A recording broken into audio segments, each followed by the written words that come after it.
Assalamualaikum warahmatullahi wabarakatuh.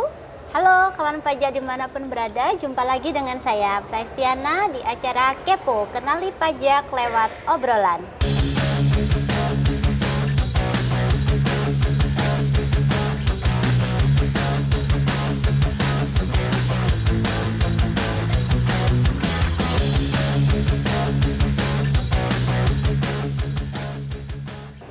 Pada kesempatan kali ini, saya ditemani narasumber dari KPP Madya Sidoarjo, Mas Genda. Selamat sore, Mas Genda. Selamat sore. Apa kabar, Mas? Gimana puasanya?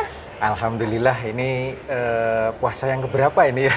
Ke-17 kali ya? 17 ya? Iya. Masih kuat, masih tetap kuat. semangat. Alhamdulillah. Nah, kawan pajak, beberapa hari lagi kita akan menyambut datangnya Hari Raya Lebaran. Nah, di momen Lebaran tentunya akan menjadi momen yang spesial dan ditunggu-tunggu oleh kita semua, karena biasanya kita ada tradisi mudik ya Mas Genda ya. Iya. Mudik ke kampung halaman untuk bertemu dengan keluarga, untuk bersilaturahmi dengan teman gitu. Ada tradisi takbiran ya. Iya. Atau nanti yang paling ditunggu-tunggu itu sholat Id mungkin. Iya betul. Bareng-bareng Sholat Id bersama keluarga. Dan tidak lupa opor ayamnya loh. Wajib itu menu wajib yang harus ada. Nah, tidak hanya untuk orang pribadi saja ya, maksudnya untuk kita aja yang merayakan di momen Lebaran itu, biasanya perusahaan pun juga ikut berpartisipasi ya Mas ya. Iya. Yaitu dengan cara memberikan THR dan juga bingkisan Lebaran untuk para karyawannya. Nah itu juga yang paling kita tunggu-tunggu. Iya. THR, kemudian ada dapat bingkisan atau parcel. Iya ya, betul. Nah, selain itu juga bagi umat muslim, momen Lebaran itu juga menjadi waktu yang tepat untuk menunaikan kewajiban zakat. Ya, Mas Gena ya. Nah, benar. di Kepo kita kali ini kita akan membahas tentang apa aja sih aspek-aspek perpajakan yang sehubungan dengan momen Lebaran ini, yaitu THR, bingkisan Lebaran, Iya. dan juga zakat. Nah, Apa aja ya. perpajakan, aspek-aspek Oke. perpajakannya. Nah, yang pertama ya Mas Genda ya. Mas Genda, dengan berlakunya PP 58 tahun 2023 tentang tarif pemotongan dan pengenaan PPh 21 sehubungan dengan penghasilan yang diterima oleh wajib pajak orang pribadi yang berlaku sejak 1 Januari 2024, adakah perbedaan tata cara pemotongan untuk THR nih Mas? Oke, baik. Memang di akhir tahun 2023 kemarin kan ada muncul itu aturan terbaru tentang PPh 21. Itu muncul PP 58 2023, kemudian disusul aturan pelaksanaannya di PMK 168 tahun 2023. Tujuannya apa?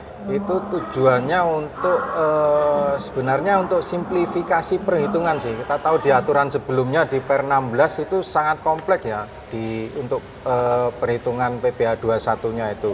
Ya. Nah, dengan adanya aturan terbaru ini itu diharapkan lebih memudahkan wajib pajak dalam melakukan penghitungan PPh 21 terbaru.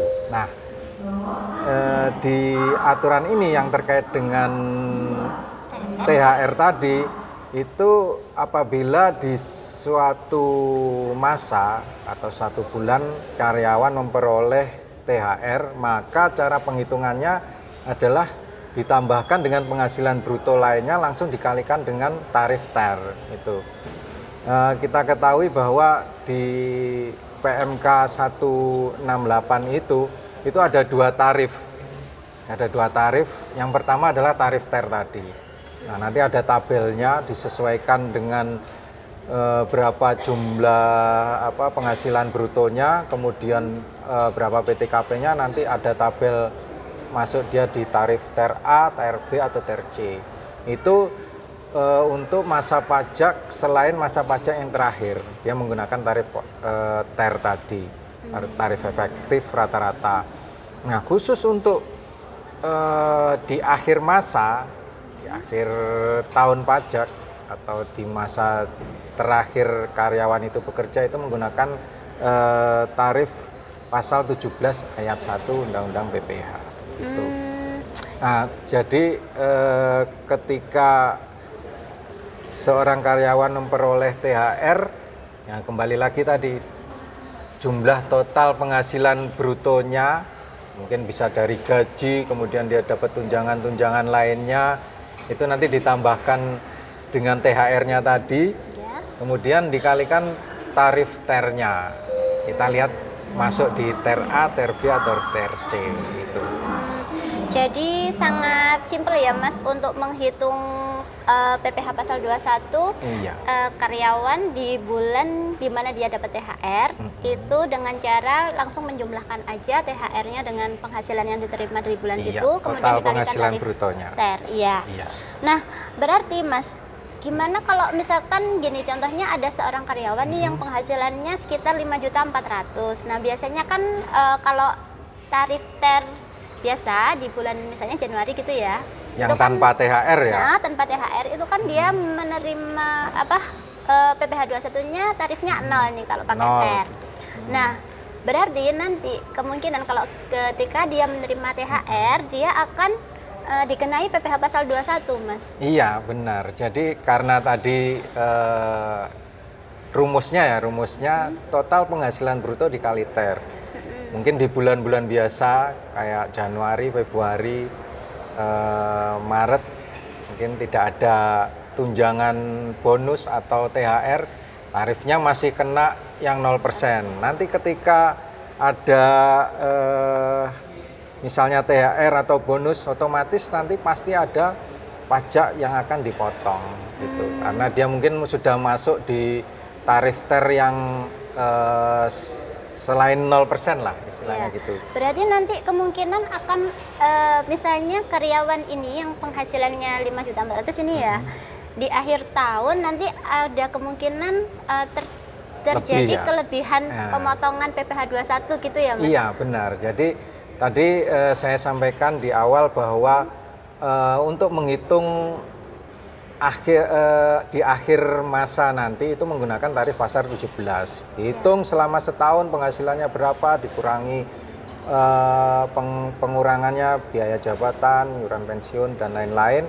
Kemudian ketemu PPh 21-nya menggunakan pasal 17, nanti dikurangkan dulu dari pasal 21 yang sudah dipotong selama tahun berjalan. Apabila terjadi lebih potong atau lebih bayar, itu kewajiban dari perusahaan untuk mengembalikan ke karyawan yang bersangkutan, dan itu diatur harus dikembalikan paling lama 1 bulan setelah masa pajak yang terakhir gitu.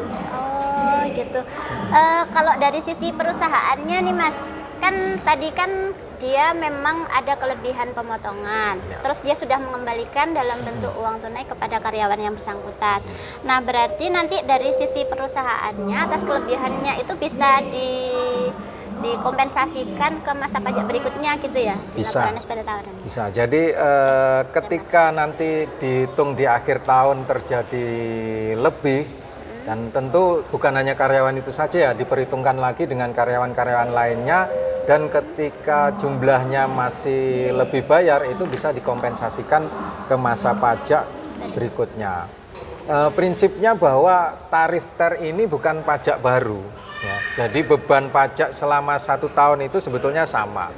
Di akhir tahun akan dihitung lagi, ketika statusnya kurang maka harus dibayar. Dan ketika statusnya lebih ya bisa dikembalikan ke karyawan, kemudian untuk pemberi kerja bisa dikompensasikan. Prinsipnya seperti itu sih.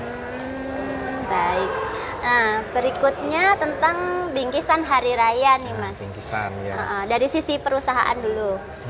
Sehubungan dengan PMK 66 tahun 2023 itu kan diatur tentang perlakuan PPh atas penggantian sehubungan dengan imbalan dalam bentuk natura dan atau kenikmatan. Nah, ya, ini biasanya kita sebut PMK natura gitu. Iya, nah ini gimana aturannya terkait dengan bingkisan hari raya ini Mas? Nah, jadi secara umum kalau sesuai dengan Undang-Undang PPh pasal 4 ya, pasal 4 ayat 1 itu menyebutkan sebetulnya. Jadi ada imbalan sehubungan dengan pekerjaan atau jasa dalam bentuk natura itu natura atau kenikmatan itu merupakan objek PPh.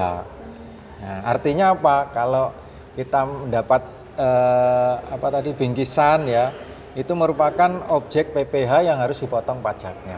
Tapi ya ada tapinya. Ini ada pengecualian di tadi yang PMK 66 tahun 2023 itu disebutkan bahwa ada pengecualian yang tidak dikenakan PPh itu dengan jenis dan batasan tertentu. Nah, di lampiran A PMK 66 tersebut itu salah satu yang dikecualikan itu adalah bingkisan dari pemberi kerja ya, yang dalam bentuk makanan, minuman atau bahan makanan, bahan minuman dalam rangka hari besar keagamaan. Ini 5 hari besar, khusus 5 hari besar yaitu Hari Raya Idul Fitri, Hari Raya Natal, kemudian Hari Suci Nyepi, Hari Raya Waisak, dan Tahun Baru Imlek. Nah, tapi ada syaratnya. Syaratnya harus diberikan kepada seluruh karyawan yang dikecualikan itu. Jadi bingkisan kalau misalnya di Idul Fitri ini, ya bingkisan untuk seluruh karyawan, bukan hanya karyawan tertentu saja. Itu yang dikecualikan dari objek PPh, begitu. Jadi tadi kan untuk bingkisan hari raya berarti tidak termasuk yang dikecualikan dari objek PPh gitu ya Mas ya. Gimana dengan bingkisan lain, misalnya perusahaan ulang tahun terus bagi-bagi souvenir ke karyawan. Nah, itu bagaimana perlakuannya? Apakah dianggap sebagai objek pajak PPh atau enggak? Nah, ya. Jadi tadi kan yang dikecualikan bingkisan 5 hari besar tadi kan ya. Ternyata di lampiran A-nya itu juga kalau selain 5 besar hari keagamaan tadi itu bisa juga dikecualikan. Tapi ada kriterianya. Nah, yang pertama tadi diberikan kepada seluruh karyawan, itu harus. Kemudian yang kedua ada batasannya. Batasannya jumlahnya itu maksimal sebesar 3 juta. 3 juta rupiah per pegawai. Betul. Dalam per waktu tahun pajak. Satu tahun pajak. Wah, menarik. Jadi misalnya bingkisannya berkali-kali nih. Nah, kita lihat nanti ada batasannya 3 juta itu. Kalau sudah lewat, artinya dia harus dipotong PPh-nya. Gitu. Ya, menarik sekali. Nah, selanjutnya tentang pembayaran zakat yang menjadi kewajiban umat muslim. Di momen lebaran juga nih biasanya dibayar zakat ya Mas ya. Nah, ini bagaimana Mas aturan perpajakannya terkait pembayaran zakat? Kalau terkait dengan zakat itu diatur di PMK 254 tahun 2010. Ya, itu menyatakan bahwa zakat itu dapat menjadi pengurang penghasilan bruto itu kalau dibayarkan melalui badan amil zakat atau yang dibentuk atau disahkan oleh pemerintah. Itu syaratnya ya.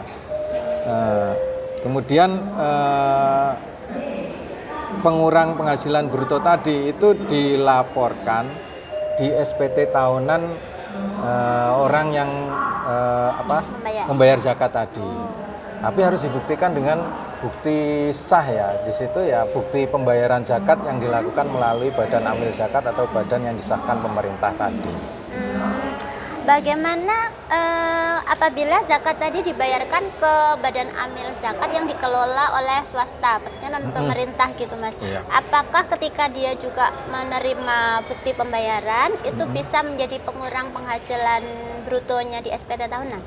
Nah, kalau yang dari swasta itu tidak bisa ya, karena di pasal 4 ayat 2 PMK 254 itu dijelaskan bahwa apabila pengeluaran zakat tidak dibayarkan melalui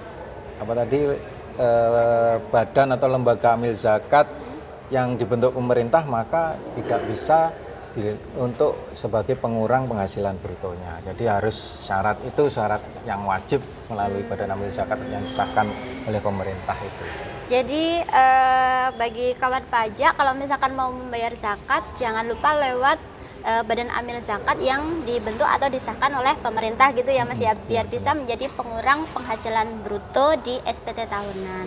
Nah berikutnya nih Mas, kalau misalkan membayar zakat nih kita harus bayar sendiri-sendiri gitu, atau bisa nggak sih misalnya minta tolong dipotongkan perusahaan? Nah, kalau sesuai dengan pertanyaan itu sama dengan yang tertuang di aturan terbaru sih sebetulnya. Juga aturan terbaru, apabila zakat itu dibayarkan melalui pemberi kerja, itu dapat langsung menjadi pengurang.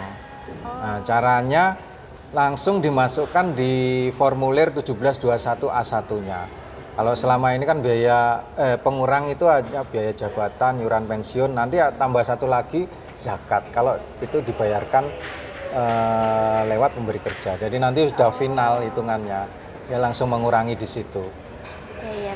Berarti lebih mudah kalau misalkan kita ingin membayar zakat ke badan amil zakat yang dibentuk oleh pemerintah, terus juga minta tolong sekalian dipotongkan oleh pemberi kerja gitu ya Mas ya? Iya, jadi nanti bukti pocongnya langsung clear di situ, langsung di A1-nya gitu di ya? A1-nya sudah menjadi pengurang dari penghasilan brutonya, termasuk jadi pengurang di situ. Itu sesuai dengan format terbaru PMK 168 itu sih.